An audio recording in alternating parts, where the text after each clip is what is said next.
మొక్కుబడికి తీర్మానానికి అసలు తీర్మానం అంటే ఏంటి, మొక్కుబడి అంటే ఏంటి తెలుసా? ఎప్పుడైనా ఆలోచన చేశారా? మొక్కుబడి అంటే దేవుణ్ణి ఊరించడం. మొక్కుబడి ఏంటంటే నువ్వు నాకు ఇది ఇస్తే నేను నీకు అది ఇస్తా. దేవుడికే ఆఫర్ ఇస్తాం అన్నమాట. ప్రభువా నేను ఇది అడుగుతున్నాను, నువ్వు కనుక నాకు ఇది చేస్తే నేను నీకు అది ఇస్తా. ఒక కోడిని ఇస్తా, లేకపోతే ఒక మేకని ఇస్తా, లేకపోతే భోజనాలు పెడతా, లేకపోతే అది కొనుక్కొచ్చి ఇస్తా. మొక్కుబడులు ఎలా ఉంటాయి అంటే మీ అవసరం తీర్చుకోవడానికి దేవుడికి ఆఫర్లు ఇస్తా ఉంటారు. మొక్కుబడి చాలామంది మొక్కుబడులు ఇన్స్టెంట్గా చేసేస్తూ ఉంటారు. ఇన్స్టెంట్గా అంటే అప్పటికప్పుడు వాళ్ళ మనసు కనిపించింది, ఆలోచన ఉండదు, ఇక ఇచ్చేస్తారు, మాట ఇచ్చేస్తారు. ఎందుకంటే అవసరం తీరటం ప్రాముఖ్యం. అవసరం తీరాలి అనే సందర్భంలో ఎలాంటి మాట అయినా సరే ఇచ్చేస్తారు. ఇప్పుడు ఎవరైనా అప్పులు అడిగేటప్పుడు మీ ప్రాణం మీదకి వచ్చిందండి, 10 రూపాయలు వడ్డీ కదా 20 రూపాయలు వడ్డీ అని కట్టేస్తానని చెప్తే ఇచ్చేస్తారు. అంటే అవసరం మిమ్మల్ని ఏం చేస్తుంది? అవసరం మీకు కష్టమైన పనైనా చేయడానికి మిమ్మల్ని పులికొల్పుతుంది. మొక్కుబడి కూడా అలాంటిదే. మొక్కుబడి చేసి దాన్ని తీర్చకుండా ఉండటం ఎంత ప్రమాదకరమో తెలుసా? దానికంటే చేయకుండా ఉండటం మేలు. కానీ చేయకుండా మనం ఉండలేం. సమస్యలు అలాంటి, ఇబ్బందులు అలాంటివి కాబట్టి మొక్కుబడి ఎన్నో చేసేస్తూ ఉంటాం. ఇక్కడ క్రైస్తవ జీవితంలో మొక్కుబడి ఎంత ప్రాముఖ్యంగా అయిపోయిందంటే దేవుణ్ణి ఎరగని ప్రజలు, క్రైస్తవులు కానీ ఇతరులు చేసేది కూడా మొక్కుబడి. అవునా? ఒక మేకపోతుని, ఒక గొర్రెపోతుని, ఏదో ఒక మొక్కుబడి వాళ్ళు చేసేసుకుంటారు. అట్లాగే మనం కూడా మొక్కుబడి చేసేస్తున్నాం దేవుడికి. యేసు ప్రభువుకు మొక్కుబడి. మొక్కుబడి అనేది ఆయనను ఊరించడం లాంటిది, ఆయనకు ఆఫరింగ్ ఇవ్వడం లాంటిది. అది కాదు మనల్ని నిలబెట్టేది. మనల్ని నిలబెట్టేది క్రైస్తవ జీవితంలో మనల్ని నిలబెట్టేది, మనల్ని పైకి తీసుకొచ్చేది ఏదైనా ఉందంటే అది తీర్మానము. తీర్మానము అంటే ఏంటంటే మనము దేవుని సన్నిధిలో దేవునికి ఒక మాట ఇవ్వటం. అంటే పరిశుద్ధపరుస్తుంది తీర్మానం అనేది. తీర్మానం అనేది అప్పటికప్పుడు ఇన్స్టెంట్గా చేసి వదిలేసేది కాదు. తీర్మానం తీసుకుంటే దాన్ని లైఫ్ లాంగ్ కొనసాగించాలి. కష్టం కదా? మొక్కుబడి అయితే ఈజీ, ఏదో అనుకుంటాం, చేసేస్తాం, వదిలించేసుకుంటాం. నువ్వు అది ఇచ్చావు కాబట్టి నేను నీకు ఇది ఇచ్చేసా, అయిపోయింది. నువ్వు నాకు ఈ వస్తువు ఇచ్చావు, నేను నీకు ఈ వస్తువు ఇచ్చా. వస్తువు మార్పిడిలాగా మొక్కుబడి దేవుడు కార్యాన్ని మార్పిడి చేసుకుంటాం. మొక్కుబడి వల్ల వచ్చే లాభం కంటే తీర్మానాల వల్ల వచ్చే మేలు చాలా గొప్పది. హల్లెలూయా! ఎంత గొప్పదంటే తీర్మానం అనేది మనల్ని ఏం చేస్తుందంటే పరిశుద్ధపరుస్తూ ఉంటుంది. ఎప్పటికప్పుడు మనల్ని పరిశుద్ధపరుస్తూ ఉంటుంది తీర్మానం. తీర్మానం ఎలా ఉంటుందంటే మన తీర్మానం మన బలహీనతలకు మనం పెట్టుకునేది తీర్మానం. హల్లెలూయా! ఎవరికి ఉండే బలహీనత ఏంటో వాళ్ళకే తెలుసు, ఎవరికి వీక్నెస్ ఉందో వాళ్ళకే తెలుసు. దానికి వ్యతిరేకంగా పెట్టాలి ఆ తీర్మానం అనేది, ఆ నిబంధన అనేది. అది మనల్ని పరిశుద్ధపరుస్తుంది. దానిని బట్టి దేవుడు మన జీవితాల్లో గొప్ప కార్యాలు చేయడానికి ఇష్టపడతాడు. ఎందుకంటే తీర్మానం వల్ల మనకి చాలా లాభాలు ఉన్నాయి, ఎన్నో మేలు ఉన్నాయి. దేవుడికి ఇష్టం ఏంటంటే మాట ఇచ్చి దాని మీద నిలబడే వాళ్ళంటే దేవుడికి ఇష్టం. తీర్మానం తీసుకుని తీర్మానం కోసం స్టబన్గా నిలబడేవాడంటే దేవుడికి చాలా ఇష్టం అన్నమాట. మీరు ఇప్పటివరకు ఎన్ని తీర్మానాలు తీసుకున్నారు? ఒకటన్నా తీసుకున్నారా? ఏ తీర్మానం అన్నా మీరు పెట్టుకున్నారా దేవుని సన్నిధిలో? మీకు నిద్ర అంటే బాగా ఇష్టం అనుకోండి. నిద్ర సమయం దొరికితే, ఖాళీ దొరికితే పడి నిద్రపోయే అలవాటు ఉందనుకోండి మీకు. మీరు తీర్మానం తీసుకోవాల్సింది ఏంటంటే ఆ నిద్రకు దూరంగా ఉంటానని తీర్మానం తీసుకోవాలి. దూరంగా ఉంటామంటే అసలు నిద్రపోవడం కాదు. ఎంత నీ శరీరానికి అవసరమో అంత నిద్రపోయి మిగిలిన సమయము నిద్రకు దూరంగా ఉంటానని తీర్మానం తీసుకోవాలి. అంటే నేను ఏది దేవుడి నుంచి దూరం చేస్తుందో దానికి వ్యతిరేకంగా నువ్వు తీర్మానం తీసుకోవాలి. దేవుని సన్నిధిలో సమయాన్ని గడపకుండా ఏది నిన్ను దేవుడి నుంచి దూరంగా లాగుతుందో దానికి వ్యతిరేకంగా నువ్వు తీర్మానం తీసుకోవాలి. ఈ మొబైల్ ఫోన్ అనేది నిన్ను దేవుడి నుంచి దూరం చేస్తుంది అనుకో, మొబైల్కి నీకు మధ్యలో తీర్మానం ఉండాలి. దేవునితో తీర్మానం తీసుకుని ఆ మొబైల్ ఫోన్ నేను చూడడం, ఇది ఇంత సమయం వరకే. దానికి కొన్ని రిస్ట్రిక్షన్స్ పెట్టుకోవాలి. ఇదిగో ఈ సమయంలోనే నేను దాన్ని చూస్తా, ఫోన్స్ వస్తేనే మాట్లాడతా, నాకు అవసరమైనప్పుడు దాన్ని యూజ్ చేస్తా, అన్నసరిగా దాన్ని నేను చూడను. ఒక తీర్మానం తీసుకున్నది ఒక్కరోజు చేసేది కాదు. తీర్మానం అంటే ఎవ్రీడే, ప్రతిరోజు చేస్తూనే ఉండాలి. అలా చేస్తే నీకు ఎన్ని లాభాలో తెలుసా? మొబైల్ ఫోన్ కనుక ఒకవేళ నువ్వు పక్కన పెట్టి దాని నుంచి దూరంగా ఉంటే నీకు ఎన్ని లాభాలో తెలుసా? నీ కళ్ళకు కళ్ళజోడు తొందరగా రాదు, నీ కళ్ళకు నిద్ర చక్కగా పడుతుంది, ఎప్పుడు కావాలంటే అప్పుడు పడుకుంటావు, ఎప్పుడు కావాలంటే అప్పుడు లెగిస్తావు, హెడేక్ రాదు. నీకు అర్థమవుతుంది? మనం తీసుకున్న తీర్మానం ఏంటంటే మనల్ని పరిశుద్ధపరుస్తుంది, దేవుని సన్నిధిలో దేవునికి దగ్గరగా వెళ్ళేలాగా మనల్ని చేస్తూ ఉంటుంది. ఎలాంటి తీర్మానం తీసుకున్నావు? ఇప్పటివరకు నువ్వు ఏ తీర్మానం అన్నా తీసుకున్నావా? తీసుకోలేదా? తీసుకుంటావా? నీ బలహీనతలు ఏంటో నీకు తెలుసుగా, నా బలహీనతలు ఏంటో నాకు తెలుసు. ప్రతి ఒక్కరికి బలహీనతలు ఉంటాయి. No one is perfect. ఈ లోకంలో ఎవ్వరూ పర్ఫెక్ట్ కాదు. కానీ ఆ పర్ఫెక్ట్ కాని వ్యక్తిని దేవుడు ప్రేమిస్తున్నాడు. నిన్ను పర్ఫెక్ట్గా మార్చాలని ఆయన ఇష్టపడుతున్నాడు. నిన్ను పర్ఫెక్ట్గా మార్చేది ఒక పరిశుద్ధాత్ముడు మాత్రమే. దేవునితో సహవాసం మాత్రమే నిన్ను పర్ఫెక్ట్గా మారుస్తుంది. ఆయన సన్నిధి మాత్రమే నిన్ను పర్ఫెక్ట్గా మారుస్తుంది. ఆ పర్ఫెక్ట్గా నువ్వు మారటానికి ఏది నీకు ఆటంకంగా ఉంది? మొదట నువ్వు ఆ ఆటంకాన్ని గమనించాలి. ట్రబుల్ షూట్ అంటారు. మీకు ఎంతమందికి తెలుసు ట్రబుల్ షూట్? సిస్టమ్ లేదని ఒక సమస్య వచ్చింది అనుకోండి కంప్యూటర్లో, దాన్ని ట్రబుల్ షూట్ అని చెప్పి అసలు ఎక్కడ సమస్య ఉందో దాని ముందు మొదట మనం ఐడెంటిఫై చేయాలి. హాస్పిటల్కి వెళ్ళామంటే డాక్టర్ మన శరీరంలో ఏదైనా అనారోగ్యం వస్తే దాన్ని తెలుసుకోవడానికి డాక్టర్ ఏం చేస్తాడు? అసలు సమస్య ఏంటో తెలుసుకోవడానికి ఆయన శరీరానికి సంబంధించిన ఏ పార్ట్లో నీకు ఇబ్బంది ఉందో ఆ పార్ట్కి సంబంధించిన టెస్ట్లన్నీ కూడా ఆయన చేస్తూ ఉంటాడు. టెస్ట్ చేసిన తర్వాత రిజల్ట్ బయటకు వస్తుంది. నిన్ను నువ్వు ఎన్నిసార్లు పరీక్షించుకున్నావు? నీ మనస్సును నువ్వు ఎప్పుడు పరిశీలన చేస్తావు? నీ మనస్సును పరిశీలన చేసినప్పుడు ఏది నీకు దేవుడి నుంచి దూరంగా లాగేదిగా ఉంది? నీ మనస్సులో నీ అలవాటు, నీ ఆలోచన ఏది నిన్ను దేవుడి నుంచి దూరం చేస్తుంది? దేవుడితో దగ్గరగా లేకుండా మనం ఏది సాధించలేం. చాలా మంది లోకంతో స్నేహం చేస్తారు, దేవుడితో స్నేహం చేయరు. మనుషులతో స్నేహం చేస్తారు. దేవుడు కంటే ఎక్కువ మనుషులు. వాళ్ళే వీళ్ళకి గొప్పగా కనిపిస్తారు, వాళ్ళే వీళ్ళకి దేవుడిగా కనిపిస్తారు. అది చాలా పొరపాటు. మనుషులు ఎప్పుడు కూడా దేవుడి కంటే గొప్పవాడు కాదు. దేవునితో నువ్వు పరిపూర్ణమైనటువంటి అనుబంధాన్ని కలిగి ఉండాలి. అప్పుడు ఆ తీర్మానం ఏంటంటే దేవుడికి నీకున్న అనుబంధాన్ని బలపరుస్తుంది. తీర్మానం ఏం చేస్తుంది? నీలో ఉన్న లోపాన్ని ఎప్పటికప్పుడు సరిచేస్తూ ఉంటుంది, నీకు తెలియజేస్తా ఉంటుంది. అప్పుడు ఆటోమేటిక్గా దేవునికి నువ్వు దగ్గర అవుతా. మనిషి అంట ఖాళీగా ఉండడంట, ఖాళీగా ఉన్నట్టు కనిపిస్తాడు మనిషి, అంతే. మనిషి దేహం ఎప్పుడు ఐడియల్గా ఉంటే డెవిల్స్కి గెస్ట్ హౌస్గా మారిపోతాడు. మనిషి ఖాళీగా ఉన్నాడు అనుకోండి, లోపల అపవాది ఎన్నో ఆలోచనలు పెడతాడు, ఎన్నెన్నో ఆలోచనలు. ఖాళీగా ఉంచకూడదు ఎప్పుడు కూడా. మనం ఏంటంటే ఏదో ఒకటి శరీరానికి చేపిస్తూ ఉండాలి. మనసు ఖాళీగా లేకుండా ఏదో ఒకటి వర్క్ అలకేట్ చేసుకుంటూ, ఏదో ప్రార్థనో, పాటలు పాడటమో, దేవుని వాక్యం చదవడమో, ఏదో ఒక పనిలో బిజీగా ఉండాలి. మానవుడు బిజీగా లేడనుకోండి, సోమరిగా ఉన్నాడు అనుకోండి, సోమరిపోతూ నిద్రపోతూ ఉన్నాడు అనుకోండి, ఎన్ని ఆలోచనలు వస్తాయో తెలుసా? ఒకటి కాదు, రెండు కాదు. ఆకలి ఎక్కువ వేస్తుందండి ఎవరికి?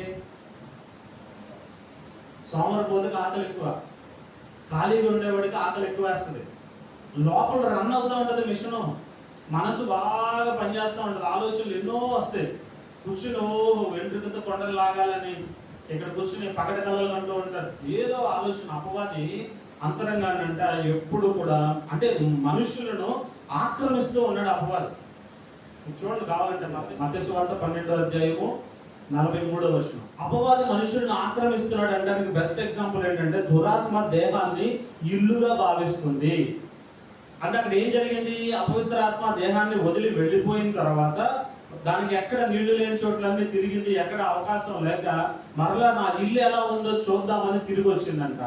ఆ ఇంటిని కనుక నీవు ఖాళీగా ఉంచావనుకో, అది ఒకటే కాదు, దాంతో పాటు ఇంకొక 7 ఆత్మలు తీసుకొచ్చి లోపల దొరికిందట. యేసుక్రీస్తు ప్రభు దగ్గరికి రాకముందు అనేకమైన అపవిత్ర ఆత్మలతో నువ్వు ఉన్నావు, అపవిత్ర ఆలోచనలతో ఉన్నావు, అపవిత్ర తలంపులతో ఉన్నావు, ఎన్నో అపవిత్రమైన మాటలతో ఉన్నావు, ఎందుకంటే లోక సంబంధమైన ఈ దురాత్మ అనేది నిన్ను ఆవరించున్నాడు, నీ హృదయంలో నీ దేహాన్ని ఆక్యుపై చేసుకుని ఉన్నాడు. కాబట్టి నీ లోకంలో ఉన్న శరీరాశ, నేత్రాశ, జీవబుడము అనే ఈ చెడ్డ వాటినన్నిటినీ కూడా నీకు నేర్పేసి నీలో ఉంచాడు. నువ్వు ఎప్పుడైతే దేవుని వద్దకు వచ్చావో, దేవుని దగ్గర నువ్వు ఒక తీర్మానం తీసుకున్నావో, ఏంటి ఆ తీర్మానం నువ్వు తీసుకుంది? యేసుక్రీస్తు ప్రభువే నాకు రక్షకుడు, ఆయన నా కోసం ప్రాణం పెట్టాడు, ఆయన నన్ను రక్షించాడు అని నమ్మి ఈ బ్రతుకు ఆయన కోసమే బ్రతుకుతాను, నేను జీవించినంత కాలం ఆయననే దేవుడిగా కలిగి ఉంటాను, ఆయనను తప్ప మరొకరిని నేను కలిగి ఉండను అని నువ్వు ఒక తీర్మానం తీసుకుని జీవిస్తూ ఉన్నంత కాలం నీ హృదయాన్ని నువ్వేం చేసుకోవాలంటే వాక్యముతో నింపుతూ ఉండాలి, ప్రార్థనతో నింపుతూ ఉండాలి. ఒక్కసారి నిన్ను వదిలి వెళ్ళిపోయినాయి కదా ఈ దురాత్మలన్నీ. దేవుణ్ణి నువ్వు ఎప్పుడైతే నమ్మావో, దేవుడు నీకు ఎప్పుడైతే రక్షణ ఇచ్చాడో, నువ్వు బాప్తిస్మం పొందావో, నీలో ఉన్నటువంటి ఆ దురాత్మలన్నీ దూరంగా వెళ్ళిపోయిన తర్వాత అవి అటు ఇటు తిరుగులాడుతూ మరలా వచ్చి నీ దేహాన్ని చూస్తూ ఉంటాయి నా ఇల్లు ఎలా ఉందో, అప్పుడు నన్ను ఎడగొట్టేశారు, ఊడ్చేసి బాగానే ఉంది, ఎప్పటికప్పుడు ఊడ్చుకుంటున్నారా, మళ్ళీ అలాగే నా ఇల్లు నా కోసం రెడీగా ఉందా, ప్రొటెక్షన్ ఉందా లేదా అని మళ్ళీ తిరిగి వచ్చి చూస్తాయంట. చూసినప్పుడు ఖాళీగా ఉందనుకో, నువ్వు ప్రార్థన చేయడం మానేసో, వాక్యం చదవడం మానేసో, ఆయన సన్నిధికి ఏదో వస్తున్నావు వెళ్తున్నావు, ఏదో కూర్చుంటున్నావు వెళ్తున్నావు, నీ హృదయాన్ని ఖాళీగా ఉంచో, నీట్గా కడిగేసి ఉంచో శుభ్రంగా. ఆ వెళ్ళిపోయిన ఆత్మ మళ్ళీ తిరిగి వచ్చి నా ఇల్లు భలే ఉంది, నాకే కాదు ఇంకో 7 కూడా ఛాన్స్ ఉంది, రండ్రా బాబు అని చెప్పి వాళ్ళ ఫ్రెండ్స్ అన్నింటినీ తీసుకో. దేవుణ్ణి నమ్మక ముందు నువ్వు దొంగవైతే, దేవుణ్ణి నమ్మి నీ హృదయాన్ని ఖాళీగా ఉంచుకున్న తర్వాత మామూలుగా అలా తిరిగితే దొంగ కాస్త హంతకుడుగా కూడా మారుతాడు. 7 దురాత్మలు వచ్చి మళ్ళీ చేరినాయి. ఒకప్పుడు నువ్వు మామూలు చిన్నపాటి దొంగవే, ఇప్పుడు గజ దొంగగా మారిపోతావు. కారణం ఏంటంటే నువ్వు దేవుణ్ణి నమ్మావు, రక్షించాడన్నావు, దేవుడు నన్ను రక్షించాడన్నావు, రక్షకుడు అన్నావు, కానీ కావాల్సినవి నువ్వు చేసుకోలే. ఏ తీర్మానం లేదు, నీకు ప్రొటెక్షన్ లేదు, నీ హృదయానికి, నీ ఆత్మకు ప్రొటెక్షన్ లేదు, నీ ఆలోచనకు ప్రొటెక్షన్ లేదు. వదిలేసావు గాలికి. దేవుడే ఉన్నాడు, గాల్లో దీపం పెట్టేసి దేవుడే దిక్కు. నేను దేవుడు నమ్మా, బైబిల్ నా దగ్గర ఉంది, తల కింద పెట్టి పడుకుంటే చాలు దేవుడు కాపాడతాడు, గుండెల మీద పెట్టుకుంటే చాలు దేవుడు కాపాడతాడు. నాకు తలనొప్పిగా ఉంది, కొబ్బరి నూనె ఉందా, అయ్యారు ప్రార్థన చేస్తాడు, కొబ్బరి నూనె రాసేసుకుని పడుకుంటే చాలు నా తలనొప్పి తగ్గిపోతాయి. ఈ భ్రమంలో బ్రతుకుతున్నారు. విశ్వాసాన్ని బట్టి తగ్గిస్తాడేమో, కానీ నీ హృదయం ఎలా ఉంది? నీకు తెలియకుండానే లోపలికి వచ్చేసి మళ్ళీ చాలా మంది అంటారు, దేవుడు నమ్మకం ఉందే బెటర్ అమ్మా, ఒక మాదిరిగా ఉంది, నమ్మిన తర్వాత బాబోయ్ వీళ్ళు దేవుడు ఇంతే అనుకుంటా, అంతకుముందు తిట్టే ఇప్పుడు పడుతుంది ఏకంగా, నేర్పించాడు అనుకుంటా దేవుడు. లోపల ఉన్న వాళ్ళందరూ అనుకునేది అదే. కారణం ఏంటంటే మనం దేవుణ్ణి నమ్మామంటున్నాం, కానీ నమ్మిన తర్వాత ఎలాంటి తీర్మానం లేకుండా బ్రతుకుతున్నాం. దేవునితో ఒక నిబంధన లేదు, దేవునితో సహవాసం లేదు, దేవునితో మాట్లాడే అనుభవం లేదు, దేవుడు మనకు చెప్పిన మాటలను వినే అనుభవం లేదు, ప్రార్థించే అనుభవం లేదు. ఎంతసేపు మన బలహీనతల్ని, చివరికి ఏంటంటే దేవుడు ప్రేమమూర్తి, దేవుడు ఆయన క్షమించేవాడు, ఆదరించేవాడు, కాబట్టి ఆయన క్షమిస్తాడు, ఆయన ఆదరిస్తాడు, నేను ఎలాగైనా బ్రతకవచ్చు. చాలా మంది 99% దేవుడి దగ్గరికి ఎందుకు వస్తున్నారంటే, దేవుడు పాపాలు క్షమిస్తాడు కాబట్టి నేను పాపాలు చేసుకుంటూ బ్రతుకుతూ ఉండి ఆయన దగ్గరికి వెళ్ళి అయ్యా నన్ను క్షమించంటే క్షమిస్తాడు. అందుకు యేసు ప్రభు నమ్ముకుంటున్నారు. ఎప్పుడు క్షమిస్తాడు పాపాలు? దేవుడు అంటే నీకు తెలియనప్పుడు నువ్వు ఎలా పడితే అలా బ్రతికావు, దేవుడిని తెలుసుకున్నావు, ఇది తప్పు మార్గం అని తెలుసుకున్నావు, దాన్ని విడిచిపెట్టి సరైన మార్గంలోనే నువ్వు రావాలి. వచ్చిన తర్వాత సరైన విధంగా బ్రతకాలి, దేవుడు చెప్పినట్లుగా బ్రతకాలి. దేవుణ్ణి నమ్మిన తర్వాత కూడా నేను అయ్యే పాపాలు చేస్తా ఉంటా, అయ్యా క్షమించంటే క్షమించేస్తాడు, నేను ఎలా బ్రతికినా పర్వాలా, ఆయన నా కోసం ప్రాణం పెట్టాడు, ఆయన చనిపోయాడు కాబట్టి నేను బ్రతుకుతా, ఆయన నమ్మాను కాబట్టి నేను ఎలాగైనా ఉండొచ్చు, ఆయన నమ్మాను కాబట్టి నేను కొట్టొచ్చు, తిట్టొచ్చు, బూతులు మాట్లాడొచ్చు, దొంగతనాలు చేయొచ్చు, ఏదైనా చేయొచ్చు, నాకు దేవుడే కాపలా ఉన్నాడు, ఎవరేం చేస్తాడు? నన్ను పిచ్చి ఆలోచనలు చేస్తున్నారు. దొంగతనానికి వెళ్ళేటప్పుడు ప్రార్థన చేసి వెళ్తున్నాడు, అయ్యో నేను దొంగతనానికి వెళ్తా, నన్ను ఎవరు పట్టుకోకుండా నాకు కేజీ బంగారం దొరికితే అందులో నీకు భాగం ఇస్తా. పిచ్చితనం అయిపోయింది వాళ్ళ క్రైస్తవ్యం అంటే, అర్థం కాకుండా అయిపోయింది. ఏ నిబంధన లేదు, ఏ తీర్మానం లేదు, పరిశుద్ధత అసలు లేదు. మనం తీసుకున్న తీర్మానం ఎలా ఉండాలంటే మనల్ని పరిశుద్ధ పరిశుద్ధిగా ఉండాలి. ఏంటంటే ఒకే ఇంటిలో దురాత్మ పరిశుద్ధాత్మ రెండు కలిసి నివాసం చేయలేవు, చేస్తాయా?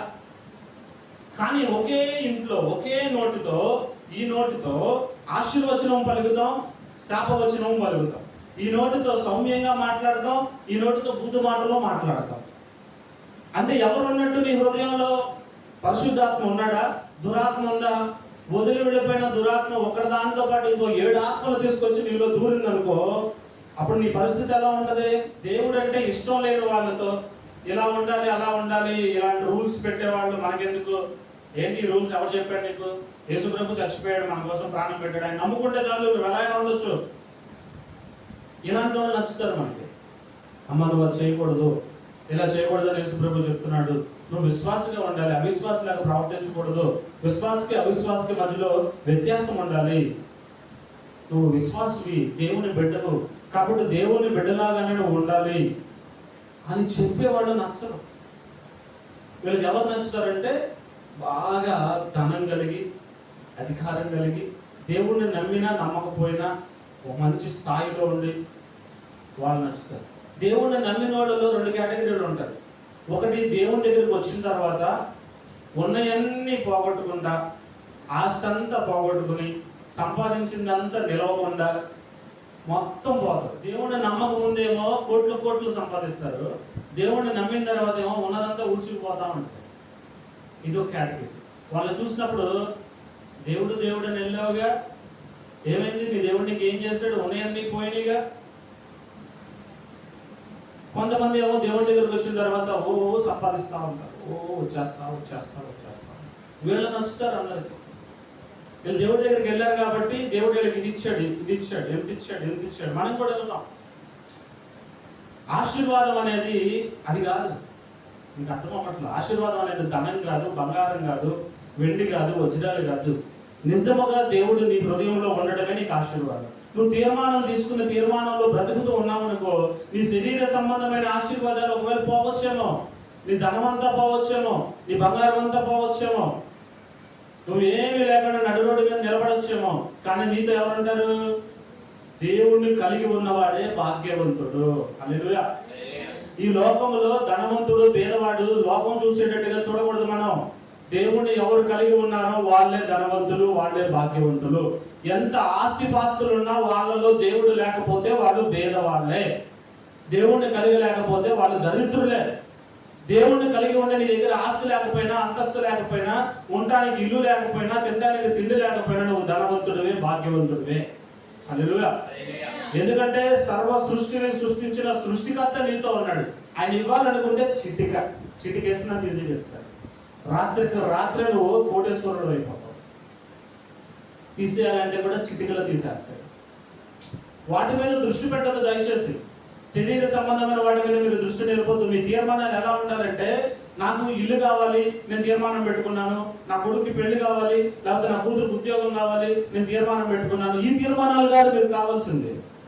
దేవా నీతో నేను ఉండాలి, యథార్థంగా నేను ఉండాలి, నీకు సాక్షిగా నేను ఉండాలి, అబద్ధం అనేది ఆడకుండా నేను ఉండాలి, నీతిగా నేను ఉండాలి, నిన్ను నేను రిప్రజెంట్ చేయాలి, ఎక్కడికి వెళ్ళినా కూడా నేను ప్రత్యేకంగా ఉండాలి, పరిశుద్ధంగా నేను ఉండాలి. దానికోసం నేను తీర్మానం పెట్టుకుంటాను. నాలో ఉన్న బలహీనతలు విడిచిపెట్టడం కోసం నేను తీర్మానం పెట్టుకుంటాను. అలాంటి తీర్మానాలు నువ్వు కలిగి ఉన్నట్లయితే అప్పుడు నువ్వు ధనవంతుడివి, ధనవంతురాలు, భాగ్యవంతురాలు. నువ్వు భాగ్యవంతుడు అంతే. ఇవి ఉండొచ్చు, పోవచ్చు, కానీ ఈ దేహాన్ని విడిచిపెడితే ఆయనతో ఉంటావు, అక్కడ నిత్యము జీవిస్తావు. దానికి మించిన భాగ్యం ఏమైనా ఉందా? దేవుని సన్నిధికి మించిన నిత్యము ఆయనతో జీవించే భాగ్యం కంటే మించిన భాగ్యం ఏమైనా ఉందా? కానీ లోకంలో ఉన్న వాళ్ళందరూ కూడా లోక సంబంధమైన ధనాన్నే భాగ్యంగా ఎంచుకుంటారు కదా. మరి మీరు దేని భాగ్యంగా ఎంచుకుంటారు? మీరు అసలు దేవుని సన్నిధికి ఎందుకు వచ్చారు? పెళ్లి కోసమా? ఉద్యోగం కోసమా? ఆస్తి కోసమా? ఆరోగ్యం కోసమా? సమస్యల నుంచి బయటకు రావడం కోసమా? వాటి కోసమే వచ్చారా? అవి తీరిన తర్వాత మీరు దేవుడి దగ్గర నిలబడలేదు. మీరు దేవుడి కోసం వచ్చారు, సత్యం కోసం వచ్చారు, పరలోక రాజ్యం కోసం వచ్చారు, ఆయనతో నిత్యము జీవించే జీవితం నాకు కావాలని వచ్చారు. మీరు ఎన్ని శ్రమలు వచ్చినా, ఎన్ని శోధనలు వచ్చినా నిలబడతారు.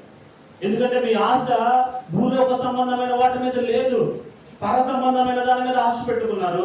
అది ఇచ్చేవాడు కేవలం యేసుక్రీస్తు ప్రభు ఒక్కడే. హల్లెలూయా. నిత్య జీవాన్ని ఇచ్చేవాడు ఆయన మాత్రమే. ఎందుకంటే ఆయన ఒక్కడే నిత్యము జీవించేవాడు. ఆయన తప్ప నిత్యము జీవించేవాడు ఎవడో లేడు. ఈ భూమి మీద శరీరధారిగా వచ్చిన వాళ్ళు ఎవరు కూడా మరణించి దేహాన్ని వదిలిపెట్టారు, కానీ మరణాన్ని జయించి తిరిగి లేచిన వాడు ఆయన ఒక్కడు మాత్రమే. ఆయనే నిత్య జీవాన్ని నీకైనా నాకైనా ఎవరికైనా ఇవ్వగలడు. ఆయన ద్వారానే నిత్య జీవం ఉంది. ఆయనే నిత్య జీవానికి ఒక మార్గం. ఆయన్ని నమ్మావు, ఆ నిత్య జీవానికి అనుగుణంగా అడుగులు వేయాలిగా, తగిన తీర్మానం నువ్వు తీసుకోవాలిగా. ఎలాంటి తీర్మానాలు తీసుకుంటున్నావు? ఏ తీర్మానం తీసుకుంటున్నావు నువ్వు చెప్పు. సంతోషం నిజంగా నీ హృదయంలో ఉందా దేవుడు నీతో ఉన్నాడని? సంతోషం అనేది బయట నుంచి వచ్చేది కాదు. మనం చాలా మంది సంతోషాన్ని వెతుక్కుంటూ ఉంటాం. ఆడవాళ్ళకి సంతోషం ఎట్లా ఉంటుందంటే ఆభరణాల్లో ఉంటుంది. మ్యాక్సిమం బంగారం మీద ఉంటుంది. 99% ఆడవాళ్ళకి ఆభరణాల మీద, అలంకరణ మీద, మేకప్ల మీద, వాళ్ళు నీట్గా కనిపించడం మీద, దాంట్లో సంతోషాన్ని వెతుక్కుంటారు. అవి పొందుకున్న తర్వాత సంతోషం ఉంటుందా? అది అయిపోయిన తర్వాత ఇంకొకటి, పొందుకున్న తర్వాత ఇంకొకటి. నీ సంతోషం అనేది నువ్వు కోరుకునేది, సంతోషం కోసం వెతుక్కుంటూ పరుగులు తీసేది తాత్కాలికమైందే. కానీ దేవుడు నిజమైన సంతోషం నీ హృదయంలో కలగజేస్తే లోపల నుంచి వచ్చేది నిజమైన సంతోషం. హల్లెలూయా. బయట నుంచి తీసుకొచ్చేది నీకు తాత్కాలికమైన సంతోషాన్ని ఇస్తే కానీ నీ లోపల నీకు రక్షణ కలిగినప్పుడు, రక్షణ ఆనందాన్ని నువ్వు పొందుకున్నప్పుడు దానికి మించిన సంతోషం అనేది ఇంకొకటి లేదు. మీకు అర్థం కాదు. ఎవరైనా పచ్చి తాగుపోతున్నాడు అనుకోండి, పొద్దున్నే బ్రష్ కూడా మందుతోనే చేసే అలవాటు ఉంది, పడుకునేటప్పుడు మందుతోనే ఉంది, అంత అలవాటులో తాగుపోతున్నాడు అనుకోండి, ఆ త్రాగుల్లో సంతోషం ఉందని పరుగులు తీస్తూ ఉంటాడు. చాలామంది వాళ్ళ దుఃఖాన్ని, బాధని మర్చిపోవడానికి అదొక ఆసరాగా తీసుకొని దానికి పరిగెడతారు. దాంట్లో సంతోషం ఉందని పరుగు పెడతారు. వాడు తాగి తాగి తాగి తాగి తాగి లోపల ఏమవుతుంది? అవయవాలన్నీ పాడైపోతుంది. తాగుడు అక్కడ తాత్కాలికంగా ఆనందాన్ని ఇస్తుంది, కానీ అల్టిమేట్గా చివరికి రిజల్ట్ ఏంటి? డబ్బు అయిపోతుంది, మనశ్శాంతి ఉండట్లా, ఆరోగ్యం ఉండట్లా, కుటుంబంలో నెమ్మది ఉండట్లా, ఎవరితో సమాధానం ఉండట్లా. నీ లోకంలో నువ్వు బ్రతుకుతున్నావు అంతే. నువ్వు తాగావు, తూలేవు, పడ్డావు, లేచావు, పక్కోడితో నీకు పని లేదు. ఇక నీ బ్రతుకు నువ్వు బ్రతుకుతున్నావు. అట్లాంటి వాడు ఒకసారి దేవుడి దగ్గరకు వచ్చి సత్యాన్ని తెలుసుకుని దేవుడు పట్టుకున్న తర్వాత, దేవుడిలో నిలబడిన తర్వాత ఆ తాగుడు వ్యసనాన్ని దేవుడు అతనిలో నుంచి విడిపిస్తాడు. చూడండి, వదిలేస్తాడు. చూడండి, తాగుడు అంటే అసహ్యం పుట్టేలా చేస్తాడు. చూడండి, ఆ వాసన అంటేనే వాంతి వచ్చేలా చేస్తాడు. చూడండి, అప్పుడు తెలుస్తుంది అతనికి నిజమైన సంతోషం ఏంటో. అంతకుముందు సంతోషం అంటేనే పందిలాగా పొరలే, అసలు డబ్బులన్నీ నాశనం చేశా. ఈ రోజున దేవుడు నాలో ఉన్నాడు, రక్షణ ఆనందం నాకు కలిగించాడు, దీనికి మించిన సంతోషం ఏంటి? ఎప్పుడు ఈ దేహాన్ని వదిలిపెట్టినా డైరెక్ట్గా దేవుడి దగ్గరికి వెళ్ళిపోతానే, ఆయనతో ఉంటానే, అంత గొప్ప భాగ్యాన్ని ఇచ్చాడు. దీనికి మించిన సంతోషం ఉందా? ఈ సంతోషాన్ని కాపాడుకోవాలి అంటే నేను చెప్పేది తీర్మానం అనేది మీ జీవితంలో ఉండాలి. హల్లెలూయా. ఏం తీర్మానం తీసుకున్నారు మీరు? మనం జనరల్గా తీర్మానాలు ఎప్పుడు తీసుకుంటామంటే December 31 నైట్, January 1 తీర్మానం తీసుకుని ఎన్ని రోజులు గుర్తుంటుందా తీర్మానం? గుర్తు కూడా ఉండదు. కొన్ని రోజులు గడిచిన తర్వాత, ఒక నెల 2 నెలలు మహా అయితే, తర్వాత మళ్ళీ December 31 వచ్చినప్పుడు గుర్తొస్తుంది తీర్మానం. నేను ఇది అనుకున్నాను చెయ్యాలి. దయచేసి మీరు అలాంటి తీర్మానాలు కాదు. మీ తీర్మానం ఎలా ఉండాలంటే మిమ్మల్ని పరిశుద్ధపరిచేదై ఉండాలి మీ తీర్మానం. ఏది మిమ్మల్ని పరిశుద్ధపరుస్తుంది? ఆత్మ సంబంధమైన విషయాల్లో మీరు తీర్మానం తీసుకుంటే అది మిమ్మల్ని సంతోషపరుస్తుంది. మీ తీర్మానం ఎలా ఉండాలి? మిమ్మల్ని దేవుని కోసం రంపర్లాడేలా చేయాలి. ఏం చేయాలి? మీ హృదయం ఎప్పుడు దేవుడి గురించి తప్పించాలి. ఇల్లు కావాలి, అది కావాలి, ఇది కావాలి, చాలు. ఇప్పుడు దాకా మీరు ప్రయాసపడేది చాలు. వాటి వెనక పరిగెత్తద్దు దయచేసి. దేవుడి వెనక పరిగెత్తండి. దేవుడి కోసం పరుగులు తీయండి. దేవుడి కోసం తీర్మానం తీసుకోండి. నేను దేవుడి కోసం ఏం చేయాలి? అప్పుడు దేవుడు నీ కోసం ఏం కావాలో అది చేస్తాడు. నాకు ఏం కావాలని పరుగులు తీయడం మీరు ఎంతకాలం పరిగెడతా ఉంటారో దాని వెనక పరిగెడతారు, కానీ అది ఒకవేళ దొరికిన దాని తర్వాత ఇంకో దానికోసం పరిగెడతారు. ఇంతే తప్ప నెమ్మది అనేది ఉండదు. మీ జీవితాల్లో నెమ్మది ఉండాలి, ప్రశాంతత ఉండాలంటే మీ నిబంధన ఎలా ఉండాలి అంటే నేను దేవుడి కోసం ఏం చేస్తున్నాను. మీ తీర్మానం ఎలా ఉండాలంటే దేవుడి కోసం నేను ఏం చేస్తున్నాను. దేవుడు నీ కోసం ఏం చేశాడు? ప్రాణాన్నే పెట్టాడు. అవునా కదా? దేవుడు నీ కోసం ప్రాణం పెట్టినప్పుడు నువ్వు దేవుని కోసం ఏం పెడుతున్నావు? అట్లీస్ట్ ఒక తీర్మానం తీసుకో. నీ బలహీనతను పెట్టు, దాన్ని జయించు, దాన్ని విడిపించమని ఆయన దగ్గర తీర్మానం తీసుకుని ప్రయాసపడు, ప్రయత్నం చేయి. ఆ తీర్మానం నిన్ను స్థిరపరుస్తుంది. ముక్కుబడి చేసేసుకుని టకాటక అవి తీర్చేసి అయిపోయింది అనుకుని మళ్ళీ మామూలుగా ఉంటే దేవుడికి ఏది నచ్చుతుందంటే మాట ఇచ్చి మాట మీద నిలబడే వాళ్ళు అంటే ఆయనకి చాలా ఇష్టం. బలులు అర్పించడం కంటే ఆయన మాట వినడం శ్రేష్టం. మీరు ఇచ్చే బలులు కాదు ఆయన కావాల్సిందే, అర్పణలు కాదు కావాల్సిందే, మాట వినడం.